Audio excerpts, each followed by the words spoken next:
Welcome to Toffee TV. I'm here at Goodison Park with Stephen Pienaar, the new Everton international ambassador. Stephen, what's it like to be back at Goodison Park?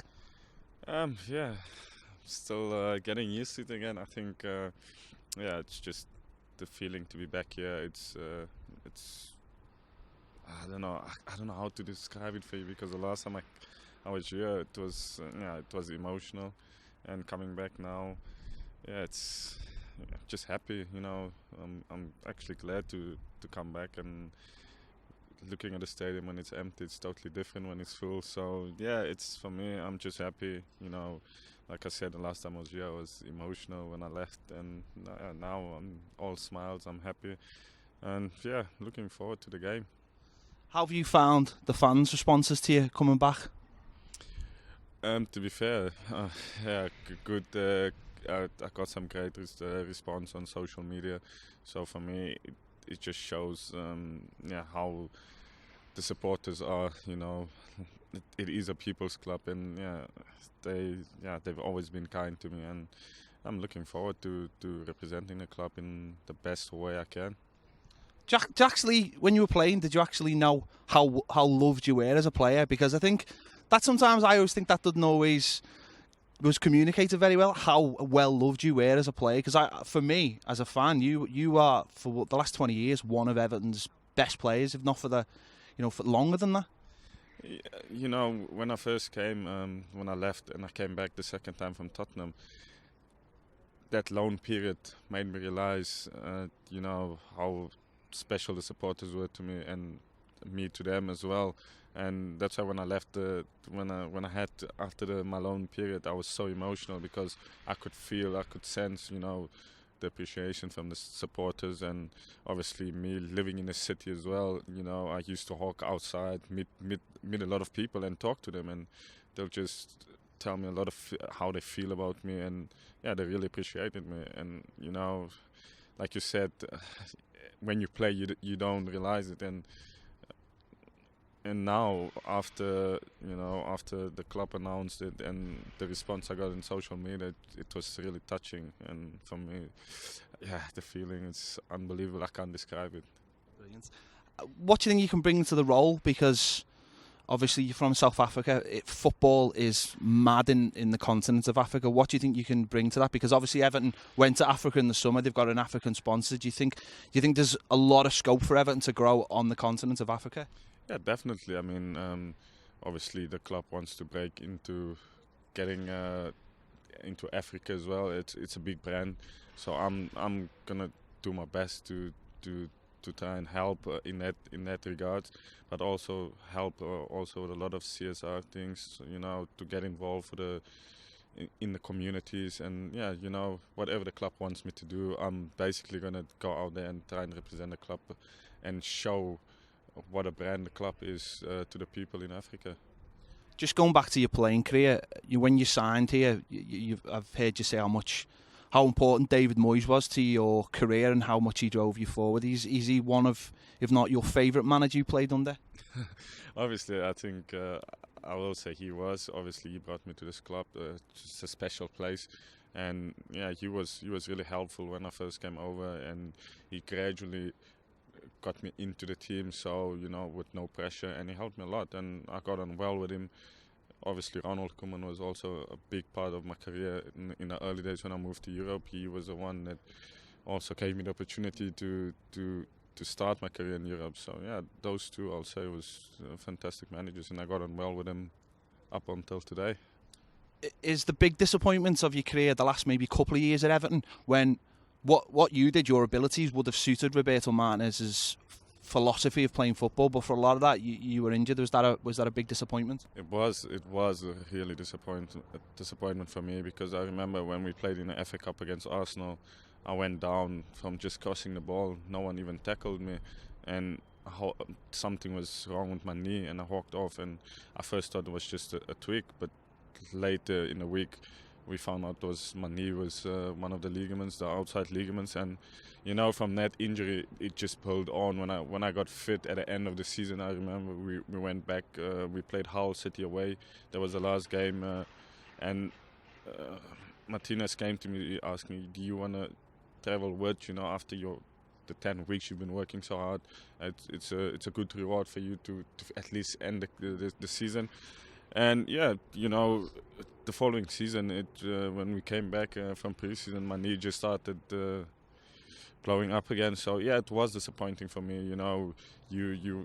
You want to go out there and enjoy the game week in week out, and when you're fighting injuries every day for the last 16 months, it was disappointing. And because I thought I still had enough to offer the team, but obviously it's nature. You can't fight it, and it happened. And now I was disappointed how it ended.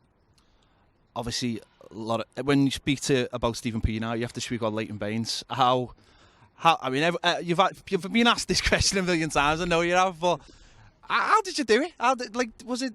It was just like telepathic. I've honestly never seen two players connect as well as you and Leighton Baines did. It was unbelievable, and something the fans not only crave now, but almost hit other players with as the stick, because that partnership was some of the connections. Because I used to always say, you got the assist before the assist. Bainesy would cross it, but you'd always pass it to Baines. I mean, how did that come about, or was it just purely just because you're good footballers?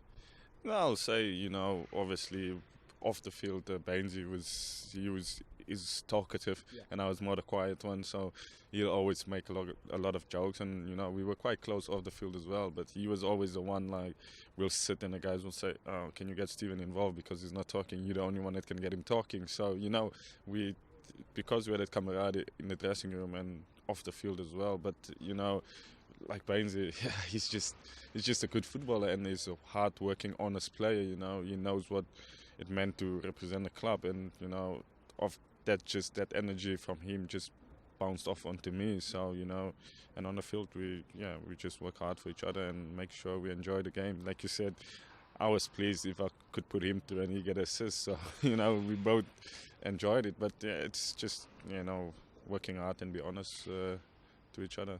Have you got a favourite goal that you scored when you were at Everton? A favourite goal, I'll say, when I came back, when I came on loan against Chelsea, when I scored in, I think it was the 10th minute on that end. So for me, that was that goal was special. Obviously when I left, I know a lot of supporters weren't happy. As a player, you want to go somewhere and try and develop yourself. But when I came back, I told myself, only way I have to get the supporters back on my side again is, work hard for them and show them that I really care about this club and I want to prove my worth. And to get a goal against Chelsea at a time, that was a special goal for me. Yeah, there was what you mentioned the fans was coming back the second time just proof that how much this club meant to you. Like, you almost had to go away to show to get how much it meant to you.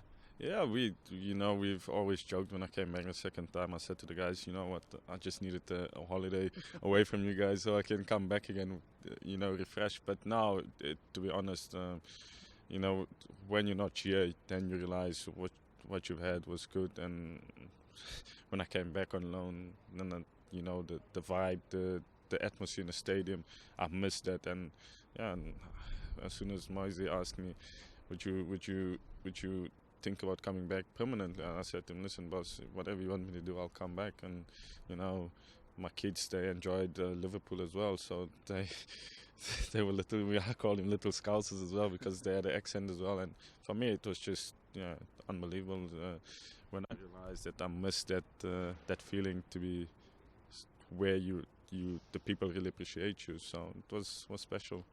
And just finally, on the role, international ambassador, is that going to have you all over the world? Is it just going to have you in Liverpool? Is it going to have you in South Africa? What do you think your main duties are going to be?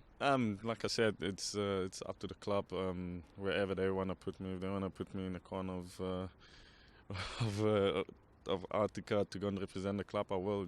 It's just for me.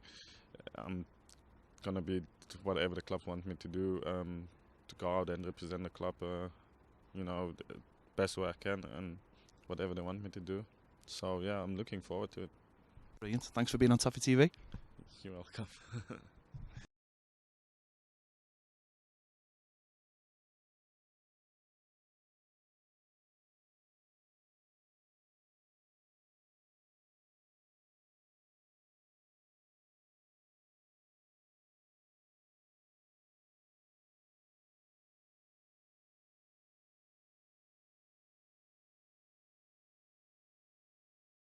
Can I just ask you one quick question? I wanted to separate this. The Merseyside derby. What are your thoughts? Obviously, Liverpool have just beaten Man City 3-0. Everton just come off the back of a 3-1 defeat of Man City. It's going to be a tough game. Obviously, they're full of confidence, and we, if you look at the last game we played against Man City, we definitely need a response from the players. And I know it's a derby game. Form, whatever the team that's in form doesn't count. It's a derby game. I think I'll take any result. That's if we win, it doesn't matter the score. I'll take it, and we need it definitely also to, for just to pay the supporters back from last week's performance. And if we get 3 points, will you be in the Winslow with the fans afterwards? We'll have to see how it ends. Yeah, I'll be happy just like all of the supporters. So yeah, maybe, who knows? Nice one. Thanks, Dave. Cheers.